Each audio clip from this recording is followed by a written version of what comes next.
Hello, everybody. This is going to be a reading for the full moon in Scorpio happening here on April 26, 2021 at 11:31 p.m. Eastern Standard Time.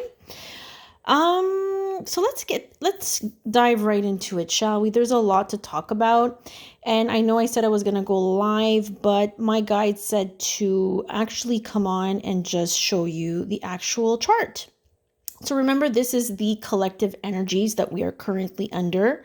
So there's more than just to this full moon in Scorpio, but let's begin with that moon in Scorpio. So we're going to identify it here in the chart. So the moon in Scorpio at 7 degrees. A full moon is usually opposing the sun. All right. The sun and the moon are in opposition here. The sun is currently in Taurus. As you can see, there's a stellium. So stellium means 3 placements or more in the same sign. So for sure, we're going to have to, take some time to talk about Taurus energy because it is heavy in the current collective energies. But before we get into the Taurus energies, let's talk about the opposite sign, which is our beautiful moon in Scorpio. So Scorpio is a water sign. It's all about diving deep into the subconscious, into the psychological aspects of the human form, the human consciousness.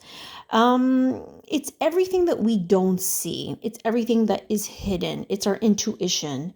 It's healing. It's energy work. It's also representing here with Scorpio energy endings. So in order to begin something new, in order to plant new seeds here with Taurus energy, because Taurus is everything that we see above the surface. It's everything that is sprouting. So we saw that in Aries season, we were starting something new.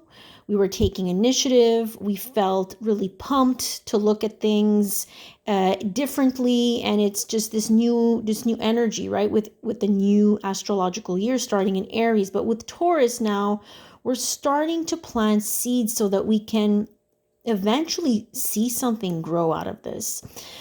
But unfortunately, we need to balance things out. So this moon is all about our emotions. It's our subconscious. It's really shedding a light on what we don't see.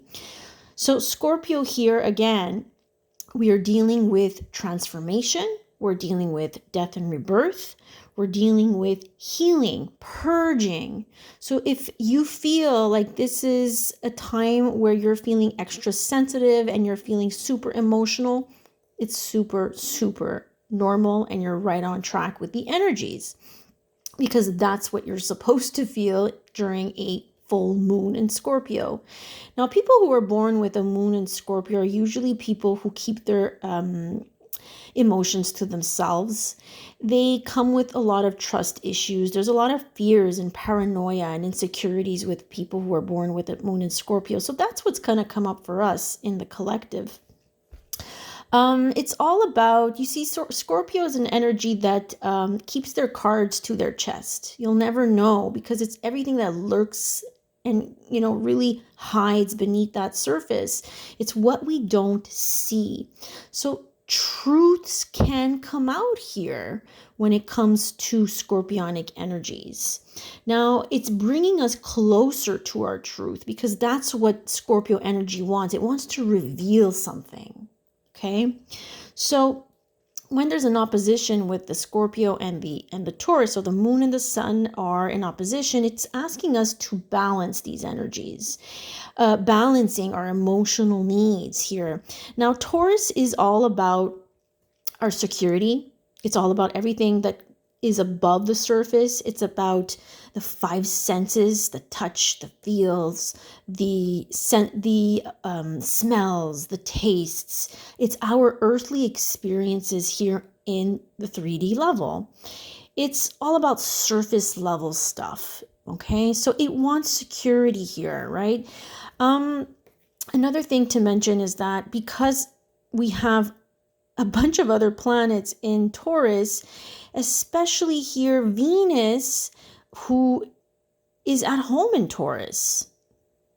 Okay, so Venus rules Taurus and Libra, so it's at home there. So Venus and Taurus wants stability, wants their needs to be met, wants their financial needs to be met. So there's going to be themes around finances, but also relationships, because Venus is the goddess of love, of money, of beauty.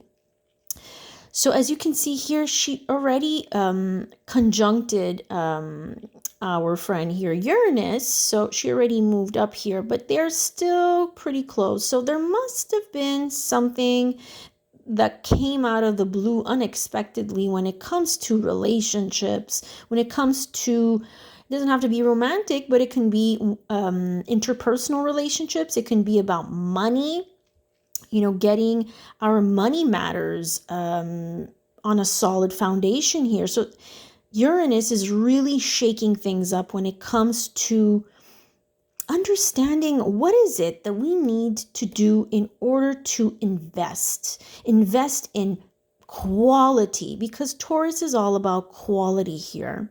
Quality what? Quality relationships, quality interactions, quality investments for our future. So why are we talking about the future? Because Uranus is there, and Uranus wants to get us out of our comfort zone, wants to get us out of our rut. Enough is enough, it says. And it says you need to look at things in a different way, because Uranus is all about awakening us to a higher level of consciousness. And it can be a shock at first, right?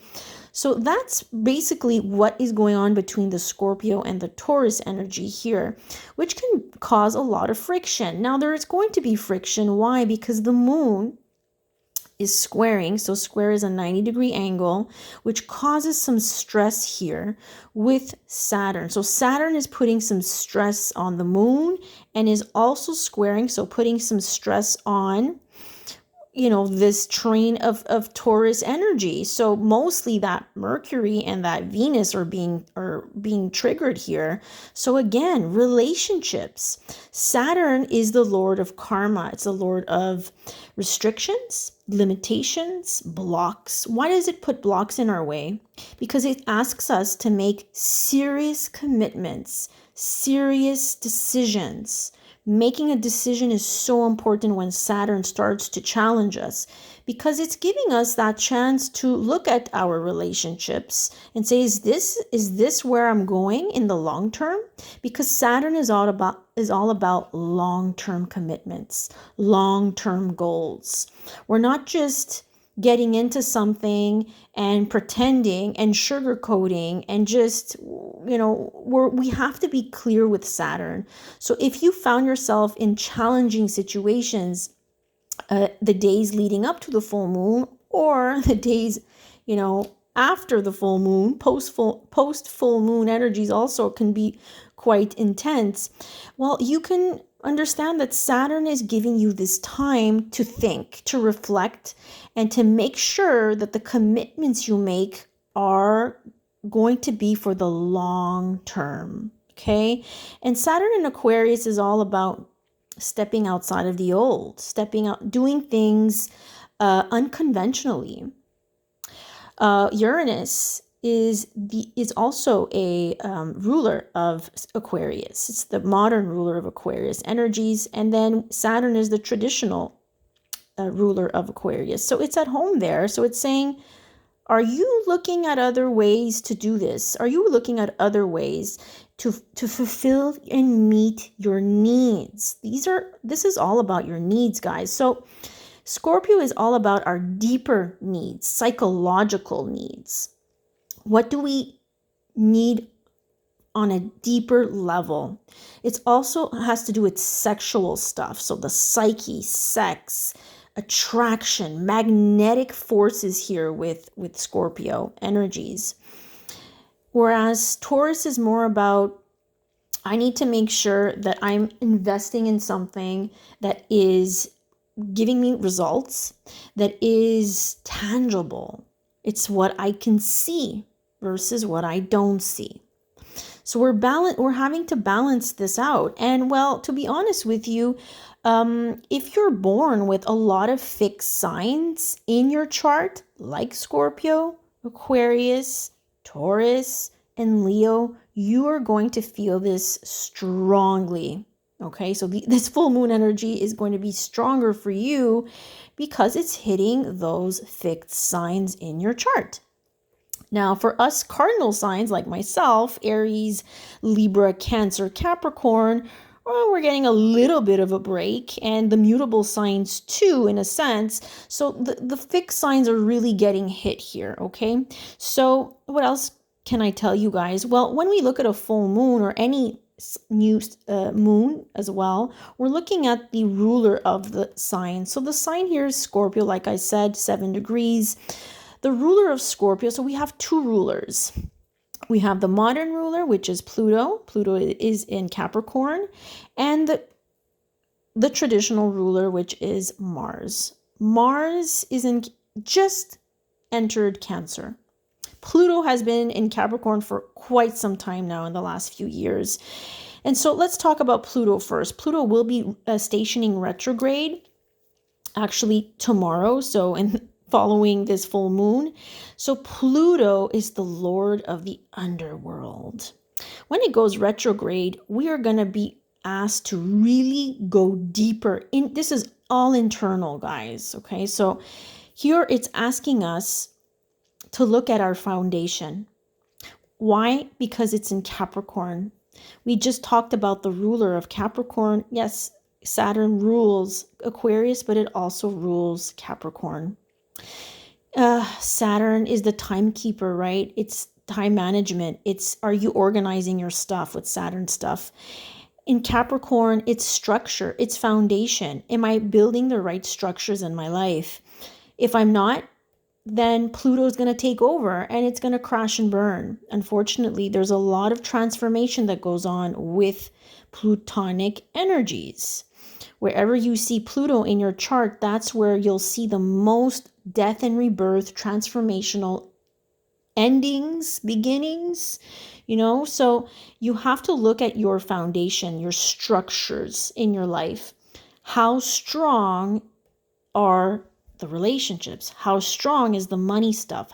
And it's not only about money and relationships, because deep down, when we look at relationships and money, it has a lot to do with our self-worth. So our self-worth is the base for having to attract all of this stuff into our life. If we want to attract abundance, such as money, gifts, relationships, love, beauty, and all these beautiful things, right? That's ruled by Taurus. We have to look at how we view ourselves, our self-worth, our worthiness. Are we worthy of the quality that we want, that we desire? But we got to get more clear about it. And unfortunately, when we tend to, stay stagnant, well, that's when, Spirit really lined this up for us in a way so that we can really start waking up to our truths, with Uranus being in the mix. So Pluto is going to be in retrograde for the next month and a half, I believe. So that's going to really require the collective to go internally and to really figure out, what are my shadows? Because Pluto's all about the shadows. It's about what is hidden underneath, okay? So anger management, resentment, stuff like that. But looking at our shadows is going to be important if we want to invest and have things grow in our life when it comes to the relationships, when it comes to gaining more clarity, when it comes to gaining more clarity about relationships and money and stability and security and feeling good. Because at the end of the day, it's all about feeling good with Taurus energy. It's about feeling good. It's about having quality in our life, having earthly experiences that make us feel worthwhile. But that only starts with the self. So when we look at the traditional ruler of Scorpio, we can also look at Mars. Mars moved into Cancer. Mars is, the ruler of Scorpio and Aries. And Mars is the god of war. It likes to move forward. It's quick. It wants to make moves. It's all about destruction as well when it comes to Mars energy. It wants to make changes as well. So in Cancer, it's slower. It's more emotional. Mars is not an emotional planet. Mars is, wants to get moving. Cancer wants to feel things out, wants to, be taken care of, or wants to take care of others. So there can be like a little bit of this passive aggressiveness when people are born with a Mars in Cancer, because Mars in Cancer people and the energy is all about taking care of others. You see, Mars is the hero, the heroine, right? And so when it's in Cancer, it's more emotional, it's more nurturing, it's more, okay, I'm going to take care of everybody around me, but then am I taking care of myself in all of this? And so it tends to become a little passive aggressive in that sense, because it forgets that it needs to nurture itself. So that's an energy that will play out in the next month as well. Now, because we have a lot of water here, Cancer, Scorpio, Pluto rules Scorpio. So and it's going retrograde. So there's a lot of internal stuff that's coming up for the collective. And Neptune is still in Pisces. Jupiter is going to be moving into Pisces in May. So you see, there's going to be a lot of water in the cosmos that's going to cause the collective to really open up their heart chakra and to soften and to be more gentle and compassionate towards themselves and towards others. Now, when we're looking at where we're headed in this journey, we always look to the North Node and we want to see what the collective is releasing as energy. So we like to talk about the North Node because that's where that's our potential. That's what we want to focus on. And it being in Gemini, the ruler here of Gemini is Mercury, and Mercury just took a hit with Uranus. So there was some revelations here, some sudden realizations that came through for you in the last few days, or about to come through for you, because it's giving you other options. It's giving you other ways of thinking with Gemini. It's looking at, all the alternatives. We cannot make great decisions when things are in Gemini. So it's like, okay, I have all this information. I got some revelations. I got some shakeups and wake-ups. Now I have all these things to look at. I can't get stuck in the belief systems. I can't get stuck in my limited programming. I can't get stuck on the things that I've been repeating, the patterns that I've been repeating year after year after year. It's not working. I have to look at things in a different way. I have to make different moves. Aquarius is an energy that is very, very untraditional. It thinks outside of the box. It represents the aliens of the zodiac. It's the weird, the quirky. It wants you to look at things in a different way. You got to step out of your comfort zone, Uranus is saying. We need to step out of our status quo here. But in order to do that, Saturn's like, are you committing to something? How committed are you? You got to make a decision. Saturn is about decisions and decisions that are for the long term. So I hope that this reading was helpful in any way and it gave you some insight. I don't want this to be too long. So I'm going to make you guys contemplate over that. This full moon is super intense. It's not very soft. It's not very smooth.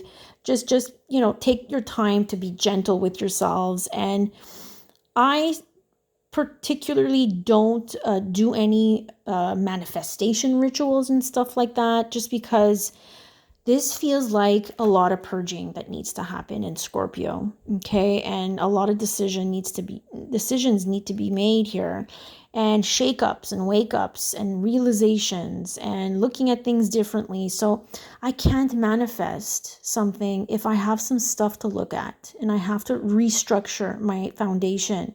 And I have to look at my relationships, and I have to look at me and how do I feel and who am I and my worthiness. And what am I investing in? What am I investing in for the future? Is this where I want to go? There are other options here. There's other ways of going about it. The North Node in Gemini is telling us. But now I need to take some time to really nurture my emotions, go within, go inward, soften myself to figure out what is my truth here.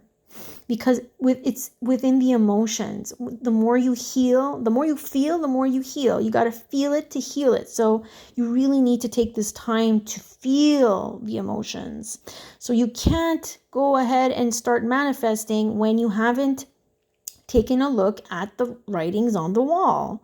You have to face the facts. You have to face the things that have not been confronted here.